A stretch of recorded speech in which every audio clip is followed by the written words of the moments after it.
Okay. All right. Hey everybody, my name is Spencer. I think I know everybody in the room, so I don't need to say it. I've been a consultant here for more than a year now, I think like 14 months or something like that. So quick question, does anybody written any Node before? Couple folks. I was going to ask, does anybody use Node, but almost everybody's hand should go up because if you're using stuff like Webpack or Gulp or anything like that, that's all Node. So almost everybody's using Node, whether you know it or not, or whether you write Node. So next question, has anybody written unit tests against JavaScript code, whether that's browser or server-side? Couple folks. Francis, put your hand up. All right, cool. So a couple folks. Has anybody written unit tests in any language? All right, good. Most folks have written some unit tests. Cool. So today I'm going to be talking about a gentle introduction to debugging and testing Node web applications. I'm going to assume that everyone here at least has basic understanding of JavaScript. We're going to be mostly writing Node-flavored JavaScript. It's going to look, like ES6. But otherwise, it should be pretty familiar, even if you've never touched a line of Node code before. And we're going to kind of walk through how you would go about setting up a project, how I like to set it up, and how I think is most effective for me to develop and deploy and all that stuff and maintain my code. Just like with everything else, tools won't give you good results unless you know how, when, and why to apply them. If you go out and you buy the most expensive frying pan on the market, it's still not going to make you a good chef. What I like about this quote is that it points out there's a relationship between skills, tools, and output. So you could be an amazing chef with a terrible frying pan, and you might still be able to cook a good omelet, probably better than the person who doesn't know how to cook but has an amazing frying pan, right? So if you've got to choose one, you probably want to choose skills. But if you have your druthers, you really want skills and tooling, like quality tooling. So I think most folks in this room, we're all like quality software developers. We have software skills, but sometimes it's nice to take a step back and look at our tooling. I couldn't find an attribution to this image. Some of you guys might have seen this like floating around LinkedIn or whatever.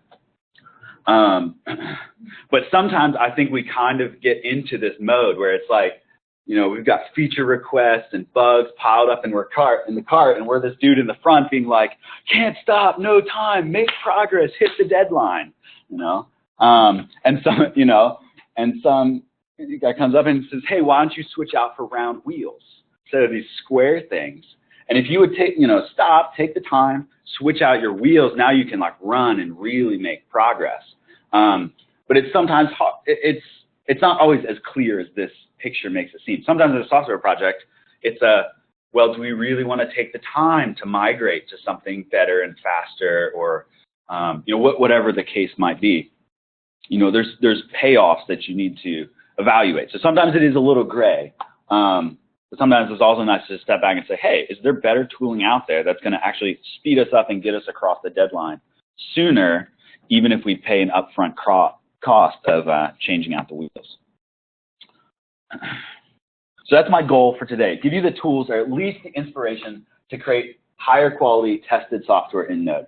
So I'm going to be giving this talk at a Node meetup, where I think most people are interested in writing Node. Most of us here are not writing Node day to day. I think Chris said he is for another project, so he's working this. But I think most of us are not writing Node. The principle or the kind of setup that I'm after could be done in other languages. So there's some kind of underlying substratum here that will be applicable more broadly. Okay.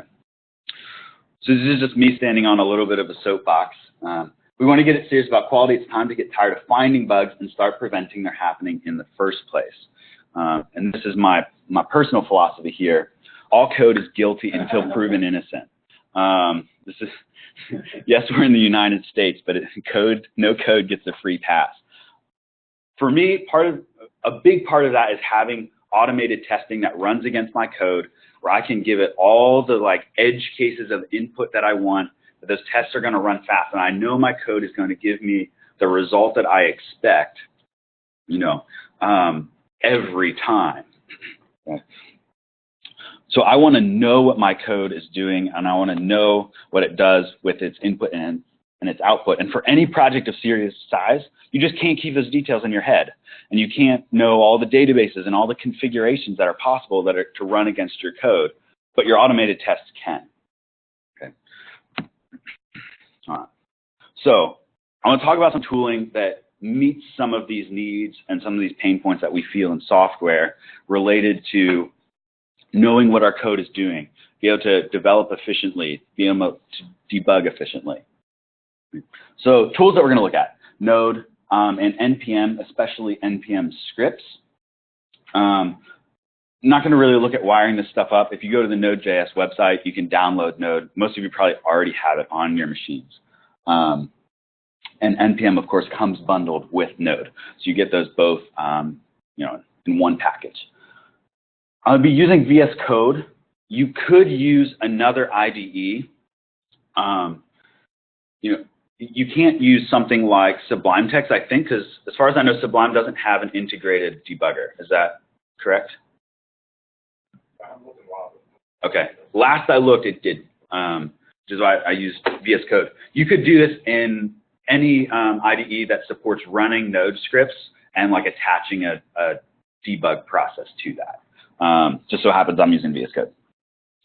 We use Mocha, which is a JavaScript testing framework. It's not the newest, sleekest, sexiest framework out there, but it's kind of a tried and tested one. It's been around for a while. If you were going to look at other ones, you might check out Jest, especially if you're doing a React project, or something like Jasmine, which we use on the Supertest. This is a layer on top of something called Super Agent. Super Agent is an HTTP request library, so it allows you to make like GET and POST requests and all of that stuff. So Supertest is a layer on top of that that allows you to make those requests and then make assertions about the requests. Webpack and Karma, they're in there. I don't think we're going to have time to really look at those too much. So I want to make a real brief tour of Mocha, just so for folks who haven't really seen this before, will be familiar when we are actually writing this. And most JavaScript testing frameworks, for whatever reason, take this pattern. So the pattern is you have a describe block, which describes a class of behavior, or it, you know, a function or something like that, or you know, it's any unit of behavior. You can nest describe blocks within each other, and then you have these it blocks, which are sort of set up to like read it as a sentence here. You know, we describe my class, describe the unit of behavior, and then we say it should do X. We pass the callback where we do whatever it's supposed to do. We make assertions against it, that sort of thing. We can do some setup. We can do some tear down. Mocha has before each and after each. If you use Jasmine, Jasmine also has before all and after all. That's just a difference between Mocha and Jasmine. Mocha only has before each and after each. So it's going to run before every it block because you want your state to be, you know, the same on each one. You don't want state getting messed up between test cases. Let's see. Oh, finally, we're often writing async code in JavaScript. I don't know how these tools do it. My only suspicion is that they kind of introspect the code and check to see whether or not this parameter is here. That's a callback that it can receive an error if your test errors out. But otherwise, you can just call it with nothing and say, hey, my async work is done. I'm finished with my tests. You know? So here, maybe we use a promise, do something async, you know, make an HTTP request, whatever it might be. When we're done with that, we just call it done. You can call it, you know, that parameter, whatever you want, but I usually use done. All right. So without much further ado, we're going to set up a project from scratch and wire up all of these tooling, all of this tooling. Before I do that, anybody have questions about what we talked about? No. It's been stunned into silence. I love it. Yeah, all right, and I'll just leave that slide up for when we come back. I do have a sample project. Oops, that's not what I want. Let me turn off this and mirror my display. All right. It's one instance of VS Code. Well, let me start here.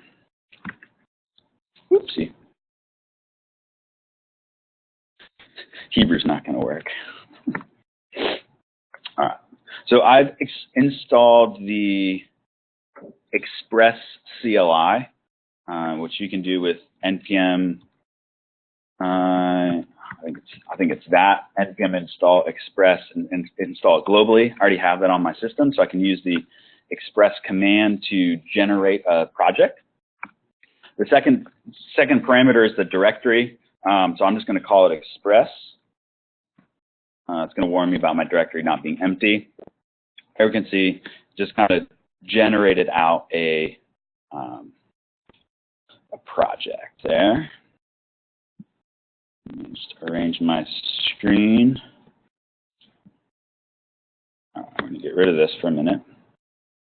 So make that a little bigger. Yes. Better? Whoa. Yeah?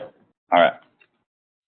So let me just set this up the way I like to set it up, because I like to put my server code and my client code kind of together. So I'm going to just dump all of the auto-generated Express stuff into a server folder, and then create a client folder. Yeah. Put that. That's not where I want it. Yeah.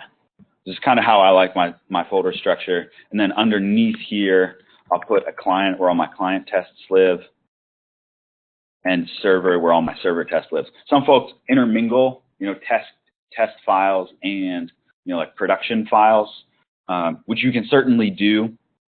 This is just my preference. So, now here's our npm script. So if we type npm start, it will run this. So I just need to update the path since I moved it down into the server directory. Where am I at here?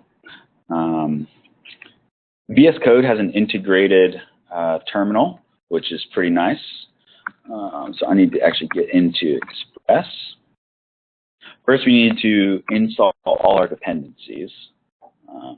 So this should install everything that Express needs to run. Just give that a sec. Cool. There we go. Node modules. Nice. All right. I'm using npm version 5, so we also get a package lock.json. Now we can just run npm start. This is going to start up our server, and we should be good now to see that on localhost 3000, set by default. Cool. There it is. Let's blow that up a little bit too. So now, if you're just getting started in Node, this is kind of probably the point that you get to. You run npm start, you follow whatever the tutorial on the Express website, and then you say, okay, I'm gonna go in here and start changing some stuff, right? So for instance, here is Express. Where do I have that? Express is this variable here in our template. So let's just go ahead and change that. Into solution street, and we refresh, and we're like, crap, it hasn't picked up my changes. So then you go, well, how do I do this? Because we've got to restart the process now every time we make changes. Okay. We're going to do this, NodeMon, if folks are familiar with that tool. So instead of just running Node, straight against that, we're going to run NodeMon. It'll rebuild every time we get a file change. This sort of stuff is pretty self-explanatory. So then we get NodeMon running, and we're moving a little bit faster. And once we get there, we start doing some complicated stuff, and we want to get into some debugging. When I started into JavaScript, I was coming from PHP land. PHP land often debugs. Maybe the tooling is better now, but when I was there, most of the time you just do something called die and dump, or DD, where you just dump out the output and kill the execution, and then you like go and look through the variable that you dumped out or the object or whatever and be like, what's the state of my program? Then you change something, you rerun the request and you die and dump again, and you're like, oh, did I get it right this time? So that's what I did when I came to JavaScript, and here I am like console.logging everything, So just console.logging everywhere. And then somebody showed me like Chrome DevTools and debugging things. Mind blown, right? So if you're still in that kind of console.log land, let's say you get here and you go, oh, what's in this request object? So let's just log that out. Console.log request. We're going to save our file. You can see there nodemon restarted. All right, let's rerun that request. Oh, there's solutions for you. Let's see what's in our request object. And you only have to do this once in Node development to be like, oh crap, never again. I mean, look at this. This is the request object. So let's say you're just like trying to find the headers. All this stuff. You're thinking, I've got to dig through this massive hundreds of lines of log output to just find like one little thing that I'm looking for. So maybe you're lucky, you make a guess, or you already know, it's just that. Now we can find our headers. Okay, well, so that's a little bit better. That's a little bit more like manageable output if we're debugging something, right?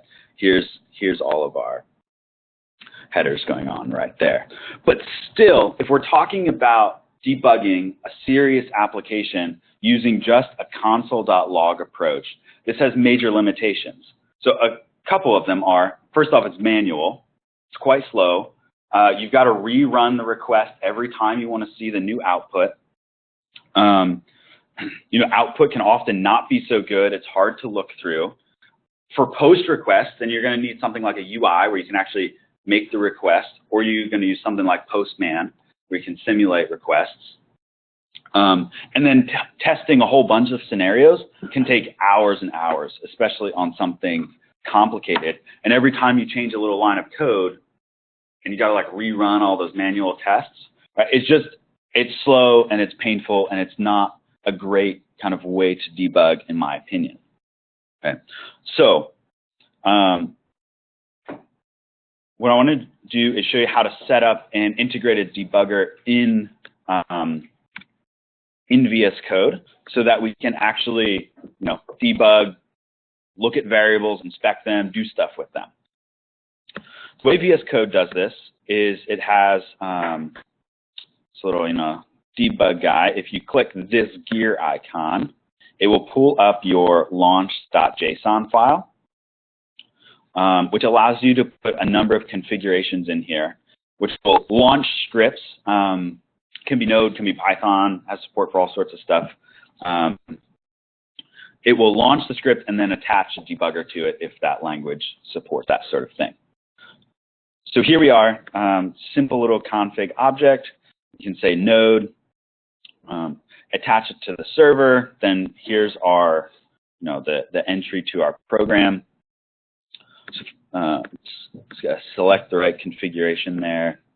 Hit go. Actually, just have nodemon running. It's gonna.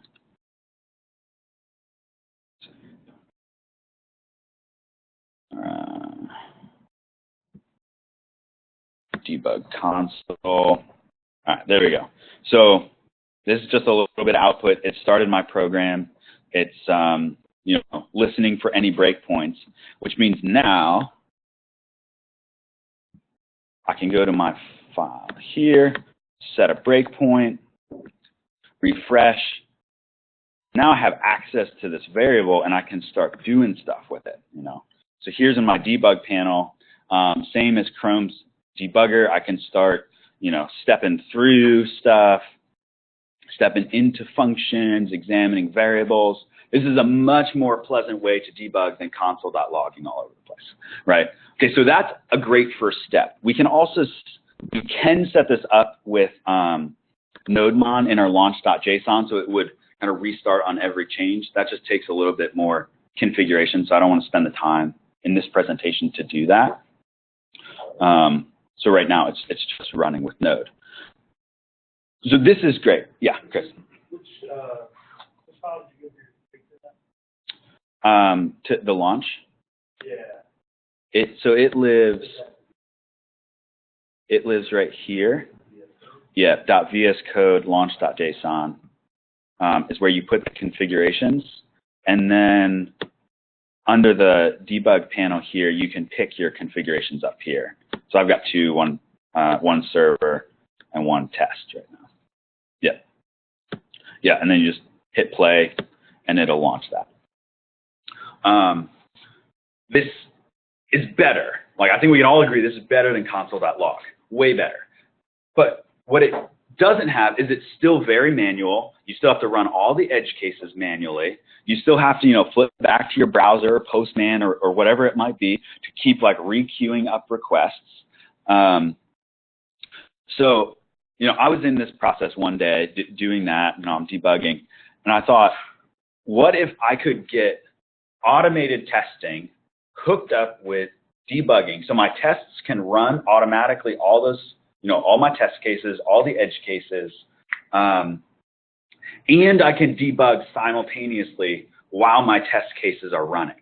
And to me, that's like the holy grail of debugging and automated testing. Now I can verify what my code is doing, and I can debug while I'm at it. Okay? So that's what I want to set up next here, which brings us to our next two dependencies, Mocha and Supertest. So while that is going, just one more thing. If you've ever done the in Node, this require, dot, up like 5 relatives paths and then try to find your file. It's a huge pain in the butt. So this is just a little trick I used to get around that. So I'm in my server, I created another package.json file. Call that app, we could call it server, give it a name. NPM expects a version for a valid package.json, and then we just give it the main file here, which we're going to give it app.js. And then here's our, this is our kind of global or top level package.json. So in my dependencies now, I'm going to list app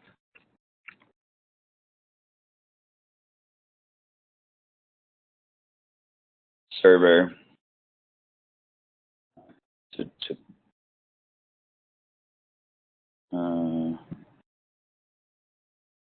wait a second. Oh, I think I didn't run this in the terminal.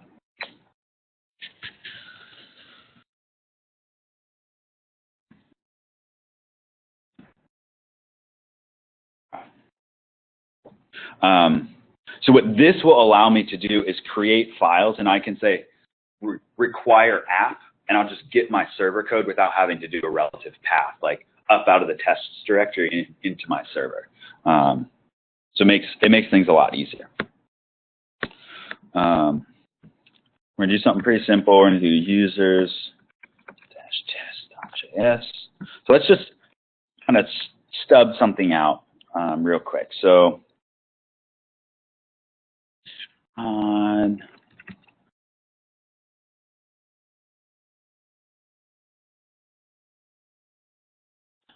Mocha makes describe and it available in the global scope. So we have access to those.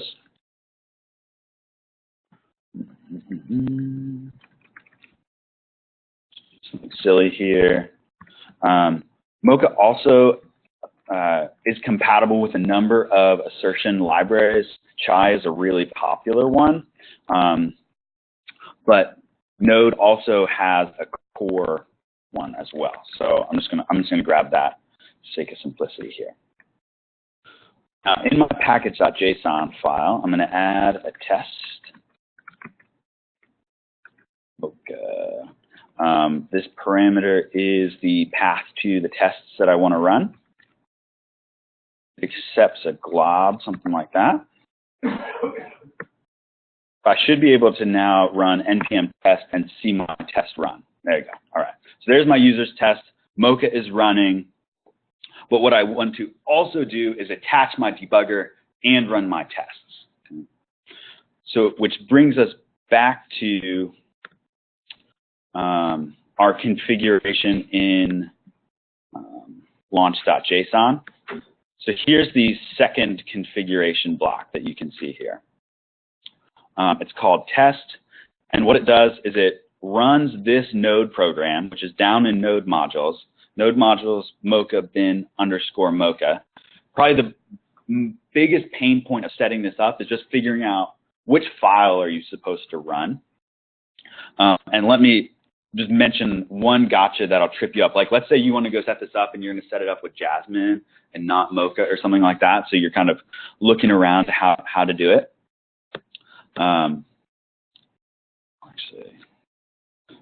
So we scroll through our massive node modules directory here. Here's Mocha. What node modules often will do is that they'll put CLI programs, kind of, like entry point executable sort of stuff into a bin folder. But now if you look here, we've got this _mocha and we have a Mocha file. So what's going on there? If we try to do this with the Mocha file, not the _mocha, it's going to fail, and here's why. See this little spawn command here? Spawn spawns a child process. All this file is really doing is just sanitizing some input. It's like stripping off command line arguments that it doesn't want. And then it's forwarding, program execution to what actually runs the test to this _mocha with sanitized CLI arguments. Okay. But when that happens, because it spawns a child process, now we're no longer attached to that process, so we can't debug there anymore. So if we attach to the _mocha, then we're all good. So if you try to set this up and you're like, what? Why can't I get debug output? What's going on? Just make sure nothing's being spawned in your, program that's being executed. Okay. It's one little gotcha. It's tripped me up a couple times. It's something to keep an eye on. All right. So let me get back to launch.json. All right.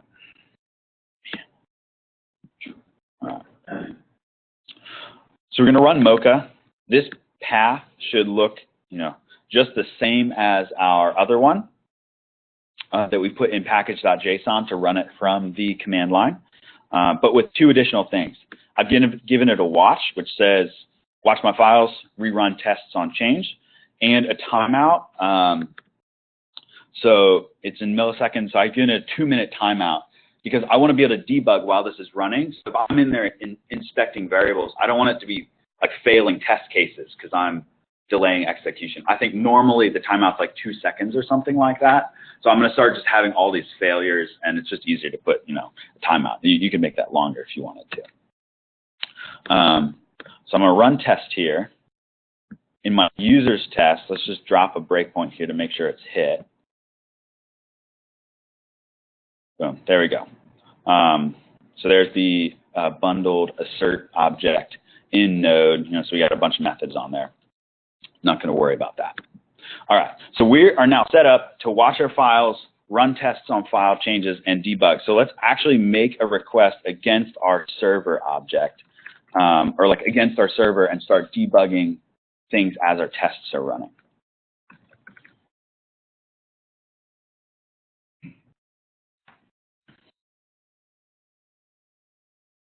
The kind of standard practices to put super test in a variable called require, to request. The parameter is our application, which is our Express server.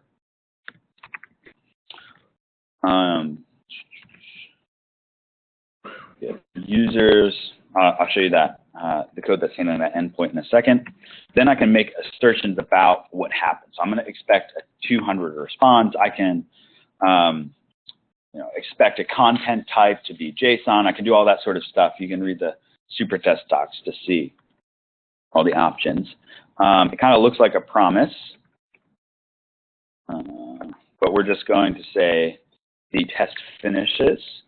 And to avoid, let's say, something throws an error along the line, we just add a catch block here to catch any thrown exceptions and pass that into done, which we need to add right there to say this is an async test because we're actually making HTTP requests on localhost against our application.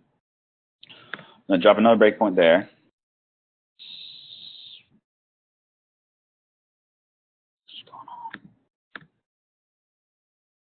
Still listening? Oh. Oopsie. Cannot find module app. All right. Let's just figure that out. That was my little trick that didn't work. Just check it. Okay, so name is, that's right. That's right. It's still in my package.json. It is. NodeMon and supertest are still there. I bet what is wrong. Yes. It should also show up in my node modules as a symlink, and it hasn't. So that's the problem.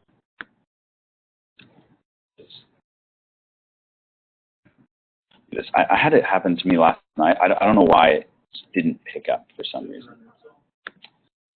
I thought I did, but yeah, I do have to run install to get it to pick up. So let's just try that.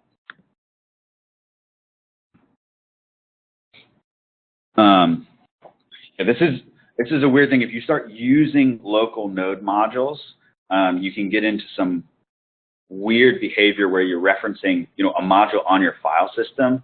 The way NPM handles that is NPM 5 handles it by symlinking into your node modules directory. NPM 3 handles it by actually copying those local files into your node modules. So if you start getting this weird behavior where it's not finding local stuff, make sure it's actually in your node modules folder. Otherwise, you'll get this stuff going on. So anyway, let's try again. There we go. All right, here's our breakpoint. So this is our Express server. Let's pop over to find the actual code here. So here is our, get to the user's endpoint.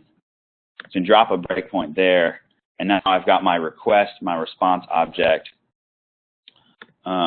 It's just going to send that back, but we could maybe change this. Yes. Resource, save that, tests rerun, right? Okay.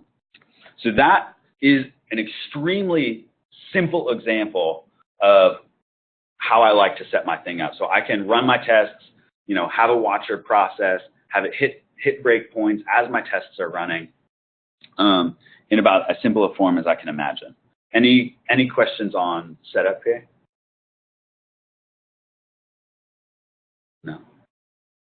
Awesome. So the 2-minute thing, is it just going to rerun?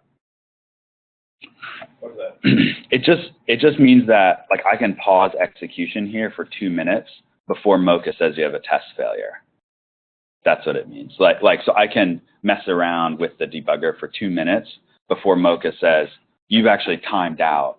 So if you're actually debugging and you change some code or change a test, you just rerun. It has nothing to do with the right. It doesn't rerun by itself. No. Okay. Yeah. It's only listening for changes in the dependency tree. Yeah. All right. So that is the simple version of the setup. I posted a GitHub repo in Kona that has a little bit more of a complicated setup, just so we can see a little bit more what does this look like in something like a real world application where we have like a RESTful, you know, API with the number of, you know, like a get, post, put, delete, how would that actually look? So the code is, it's like I said, it's up on GitHub, so you can check it out. And okay, I'm still doing all right on time. So this uses a Svelte JavaScript framework. Anybody heard of Svelte? No? Okay.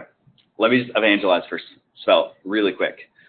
Most JavaScript frameworks come with a kind of like a runtime where you say require React or something like that, and you deliver React code to the client, and then your code like runs inside the React framework. So that's how I think every JavaScript framework I know of works. Svelte is different in that it's like a build time transformation. So you can write code that looks like, let me see, code that looks like this. So this, you know, this is Svelte, but you get plain JavaScript. So to me, this is quite nice, and it doesn't add anything to it. So the code actually delivered to the client is quite slender. You don't have to worry about like how big is that library, you know. And you can do stuff like two-way data binding, which I like in moderation. You can do stuff like HTML templating, all that stuff, and it keeps it nice and clean. You can do some scope styles and stuff like that. So it's got a lot of niceties to it without adding overhead to code delivered to the client. Anyway, oops, that's not what I want. So let me show you what this this app looks like.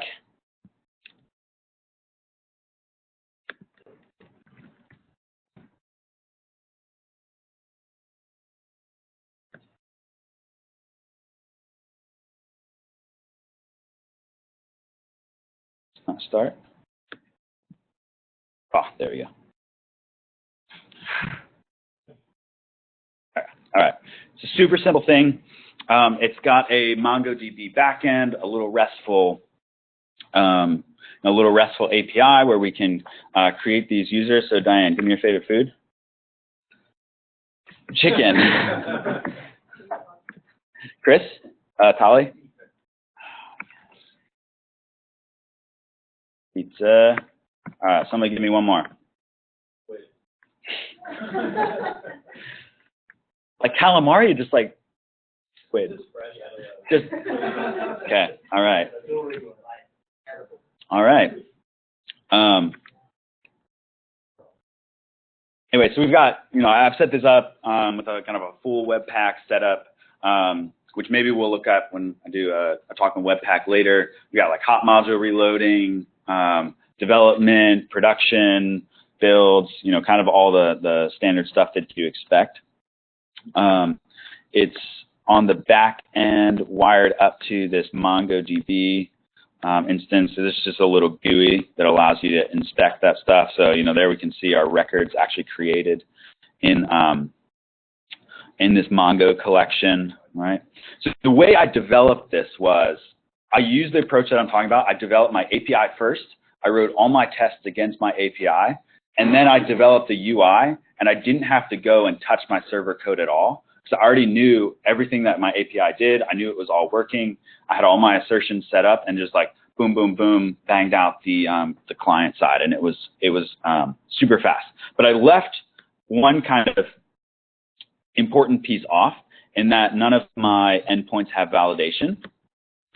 So you can actually hit add user and no name, no favorite food, and it's going to accept it. So I did this intentionally so that we can go and debug this a little bit. Let me kill that client-side guy. Whoops, I've got two configurations named test server. That's not helpful.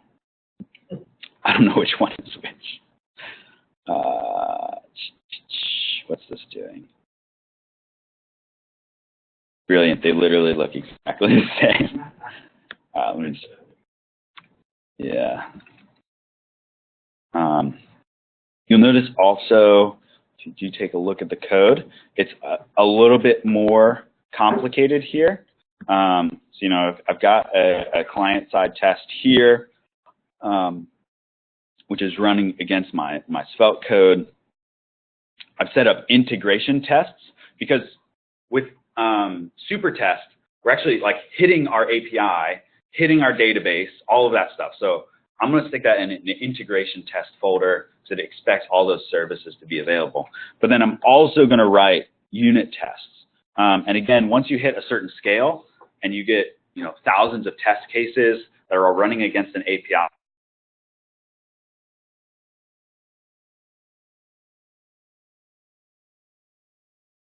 like a CI sort of environment. Okay. So, you know, here's a little bit more of an, so I don't need that, an involved test case. So here I'm going to, oops, I'm in unit test. That's why I'm, yeah, here we go. A little bit more involved. So I'm going to nest describe blocks here. So when I post to the user's endpoint, when I put to it, and I've got each of those different chunks of behavior in describe blocks, and then you know, requests and assertions made against that. And I've kind of structured this so that all the records I create, I delete later down by making delete requests. So it just kind of cleans up naturally after itself. Obviously, when you're really going to like develop this out, you'd have to probably have, you know, separate development databases and testing databases, all that sort of stuff. But I didn't worry about that here. Prashant, did you have a hand up? Oh, okay, sorry, I thought you had a question. So let's drop a breakpoint right here. So this is a put request. Or sorry, I want post, not put. There's post, there we go. This is a put request. Let's run this. Boom, there you go. Here's my breakpoint. All my tests should be passing. But so now I want to write a failing test. Standard sort of practice. Let's say it should return a 500 when given no name.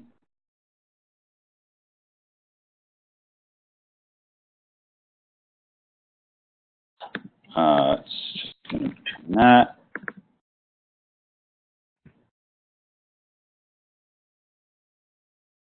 You know, we don't care about the response value. We're just going to say it's just going to straight throw a 500 error. If I save this, all the output there flew by. So we've got actually a couple errors here. There's two errors. Here's the test that we just wrote and is now failing. It should expect a 500, but what instead it got back was a 200 okay. All right, so that's a problem. This other one is because in the end, it counts how many records are made, and you know it expected 2 and it got 1 because now our count is off because it's creating records. It shouldn't be. All right, so here's my controller. Here's my post block.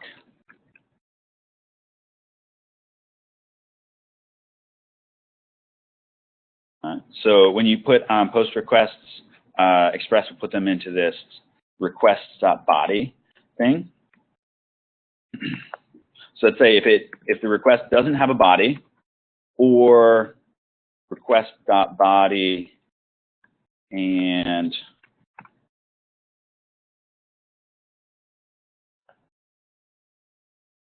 all right, we got too many parentheses here. All right, let's just say that. Response dot status, we said it should return a 500 error.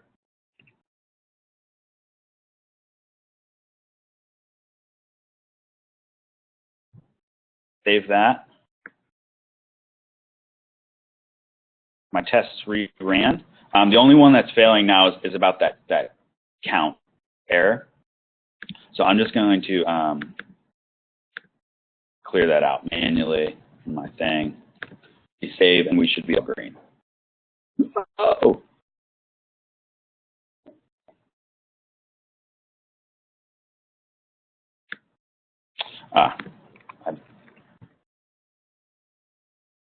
That's what I need to do.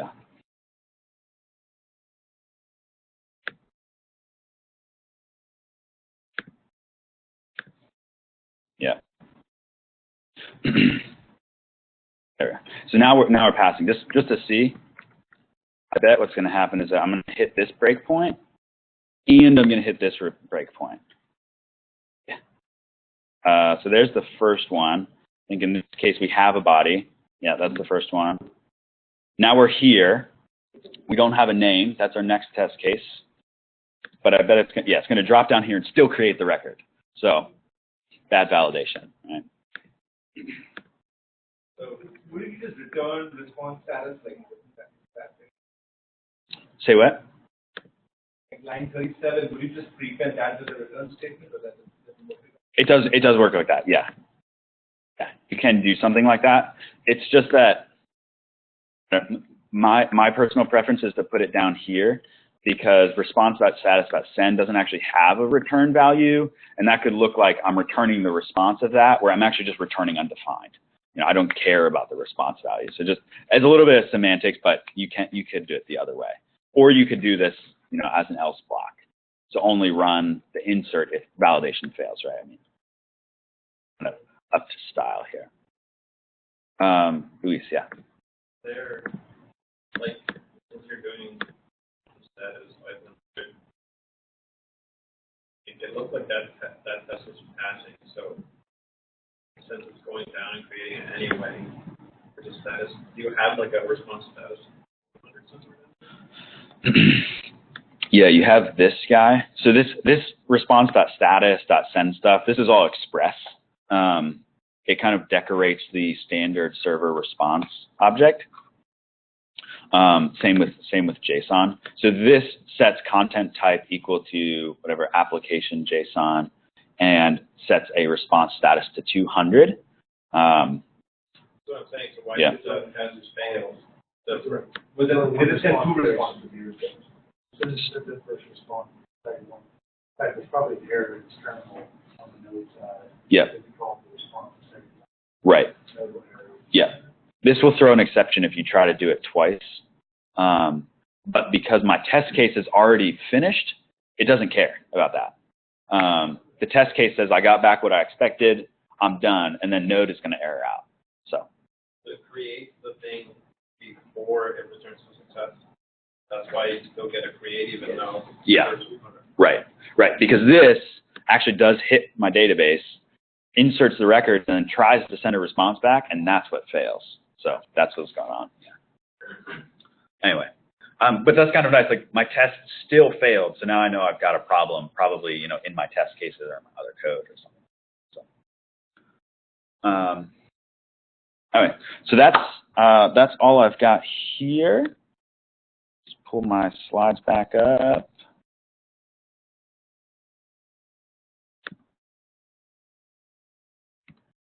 Cool.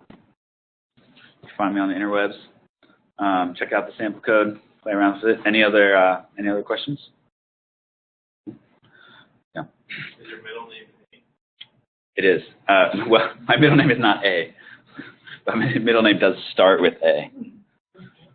When you have a common last name like Jones, every username is taken. You're just toast. Yeah. So in summary, I want to say that to me, that holy grail of having automated tests plus integrated debugging is a really powerful way to develop.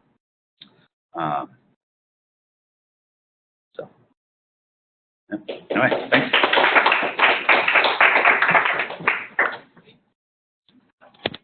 Remember to stop recording.